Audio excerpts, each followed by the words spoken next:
Assalamualaikum warahmatullahi wabarakatuh. Halo sahabat kanal Pengetahuan Islam. Kali ini kita akan membahas hidup Abu Al-Wafa di antara astronomi dan trigonometri. Abu Al-Wafa lahir di kota kecil bernama Huzan, Khurasan pada 1 Ramadan 328 Hijriah, bertepatan dengan 10 Juni tahun 940 Masehi. Nama lengkapnya adalah Muhammad bin Yahya bin Ismail bin Al-Abbas Abu Wafa Al-Buzani. Khurasan merupakan sebuah wilayah yang banyak melahirkan dan membesarkan sarjana muslim masyhur. Provinsi yang terletak di negeri Persia itu memberikan kontribusi besar bagi kejayaan peradaban Islam klasik melalui tokoh-tokoh ilmuwan, filsuf dan sufi seperti Umar Khayyam, Al-Ghazali, Jabir bin Hayyan, Nasir al-Din al-Tusi, termasuk Abu Al-Wafa. Sejak masih kecil, kecerdasan Abu Al-Wafa sudah tampak, dan hal ihwal itu ditunjang dengan minatnya yang besar di bidang ilmu alam.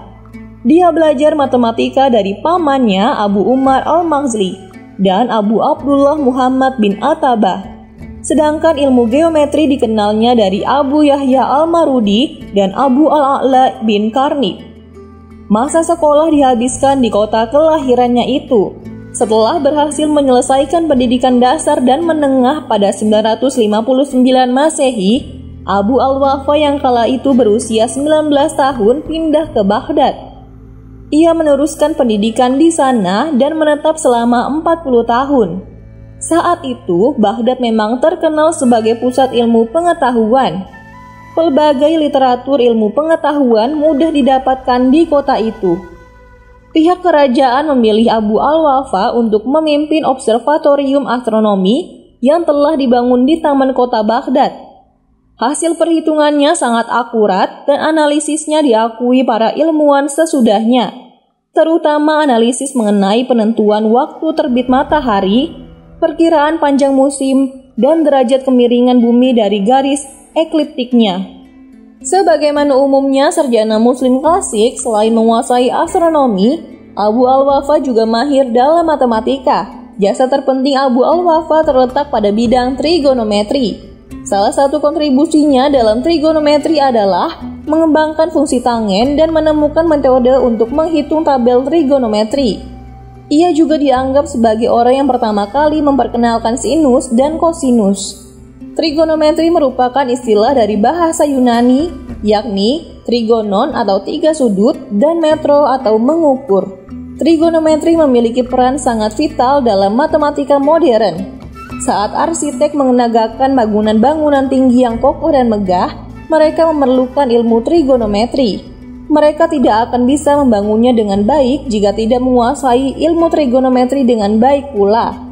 Abu Al-Wafa juga mengembangkan rumus geometri yang merupakan induk dari trigonometri.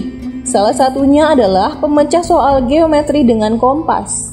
Karya-karya Abu Al-Wafa dapat digolongkan menjadi 3 kelompok sesuai bidang ilmu yang dikuasainya, yaitu pertama adalah karya-karya yang merupakan penjelasan atas karya ilmuwan lain.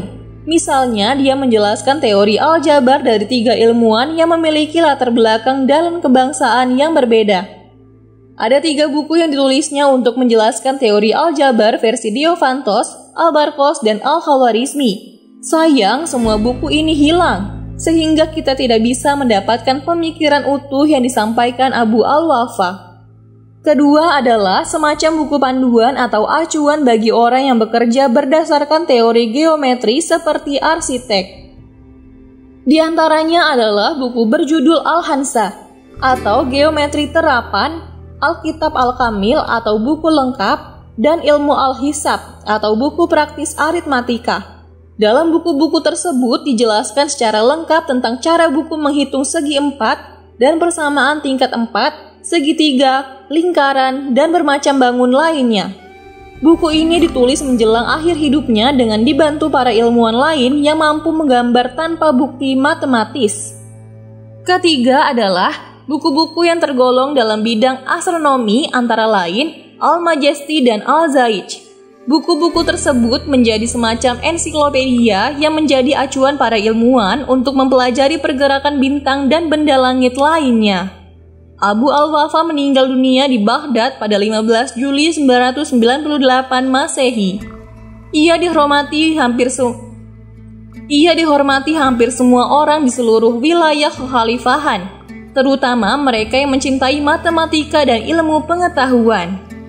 Semoga kisah-kisah ini dapat menambah pengetahuan kita tentang Islam. Wassalamualaikum warahmatullahi wabarakatuh.